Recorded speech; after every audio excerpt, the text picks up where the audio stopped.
Lisbon is the capital city of Portugal, one of the most charismatic and vibrant cities of Western Europe. It is a city that effortlessly blends traditional heritage with striking modernism.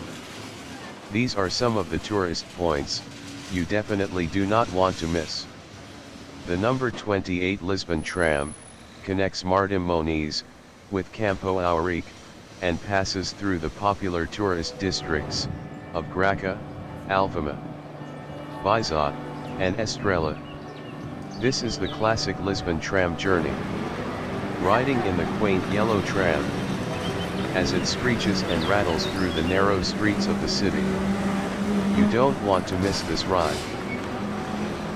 If you are a tourist, buy a 24-hour public transport ticket, which you can use in the metro, tram, and bus, costs under €7.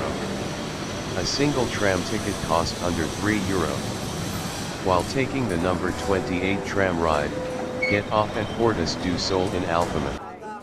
You can enjoy the Route 28 ride and a beautiful view of the winding old city of Alfama, and arrive at Castello St.George. The Tagus River has a nice view from here. Route 28 is a bit crowded, and beware of pickpockets. Alternatively, take bus 737 to get to Castello St. George.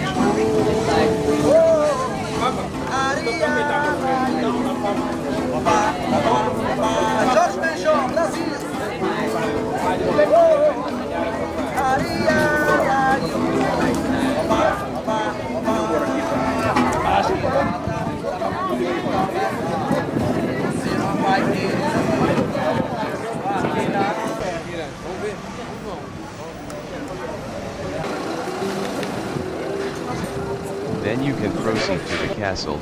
There is a short climb from the streets. You can ride the different areas in the tuk-tuk, then you will get a personalized tour. Make sure you negotiate the rates before you take the ride. If you have never taken a tuk-tuk before, this is your chance, and it will also be a good experience. It is a good idea to spend some time after you get off the tram at the pavement restaurants, where you can get an espresso, a small lager, or grilled sardines. This view of the city from Castello St. George is amazing.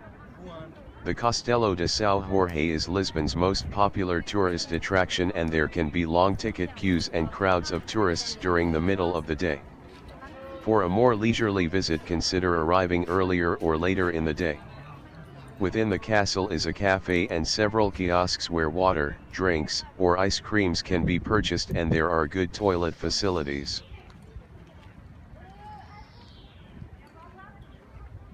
There are two distinct sections of the castle: the Moorish Castle, pre-12th century, and the Royal Palace, 13th to 14th century.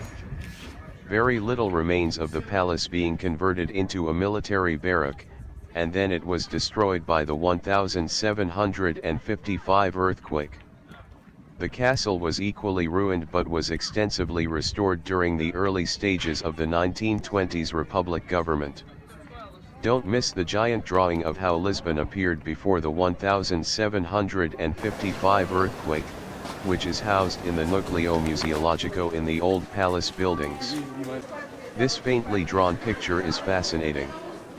The excellent vantage point of Castello St. George, high above the river Tejo, made it a prime defensive position, and the site has been used since the Roman era. The reconstructed castle and battlements that can be viewed today are based on the layout from the 11th century, and the introduction of Christianity to Portugal, as part of the Second Crusade. Before 1147, Lisbon was an important Moorish trading port, with strong ties to North African heartland. One of the best views of the city, the terracotta roofs and the Tagus River, is from above the Castello St. George. These are the important locations to visit while in Alfama. St. George Castle, St. Anthony's Church, the Cathedral, Feira de Ladra Market, Pantheon Nacional, Roman Amphitheater. 25 de Abril Bridge or 25th of April Bridge. The Golden Gate of Lisbon on the Tagus.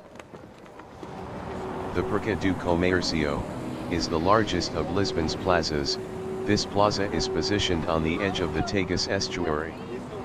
This location was traditional, where traders would sell their foreign wares, and financiers would fund perilous expeditions to the far reaches of the known world, even to India. The remnants of Portuguese trade with India can be seen from the Vasco da Gama Cathedral, located in Cochin in Kerala, India.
The Ponte 25 de Abril suspension bridge is one of Lisbon's most notable landmarks, as it spans the river Tagus, at the narrowest point.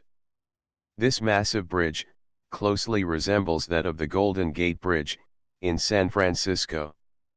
And the date name remembers the Portuguese Carnation Revolution of April 25, 1974. The suspension bridge connects Lisbon, on the north bank, with the commuter districts of Alameda, on the south bank. The bridge is a distinctive landmark of Lisbon, and crossing the Ponte 25 de Abril bridge makes for an amazing entrance to Lisbon. The Parque das Nações, Park of Nations, is the striking modern side to historic and traditional Lisbon, which extends along the northeastern side of the Tagus River. The original expo attractions have been enhanced, and today the district is popular with Portuguese and tourists alike. Things to see and do at Parque das Nações. View the vast array of fish in the oceanarium. Enjoy the night away at Lisbon Casino. Fly silently over the park by riding the cable car.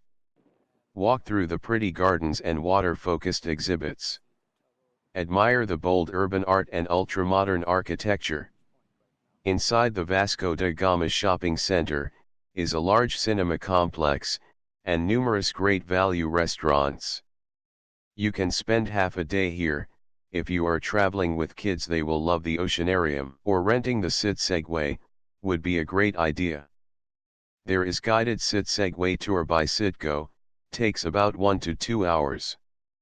You can also rent them individually, costs around €15 for an hour. If you are a tourist, the Rossio Square is a nice place to hang out. The Praça de Pedro 4 is the main central square of Lisbon, and the true heart of the city. The Portuguese take pride in their great square, with its nauseating stone paving, grand fountains, and statue of, supposedly, de Pedro IV. Lisbon revolves around Rossio. It is here that the students come to sing, workers to protest, and tourists to drink overpriced coffee. Praça de Pedro is often referred simply to its much older name of Rossio. Rossio is centrally located, in the Baixada district of Lisbon. To the north of the square is the Teatro Nacional, National Theatre, and to the south is the pedestrian Rua Augusta, or Augusta Street. Rossio Square is an important transport hub, with bus, train and metro stations. Beneath the square is the major Rossio metro station, which connects to the Green Metro line. The area around Rossio is quite interesting. Street musicians perform in this area. You can see the green and black taxis parked beside this area. Don't miss the traditional ginginha wine, make sure you taste it. And the northwestern corner of the square there is a cathedral.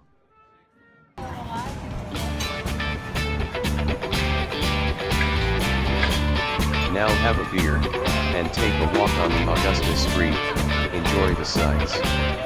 Hope you had a nice trip.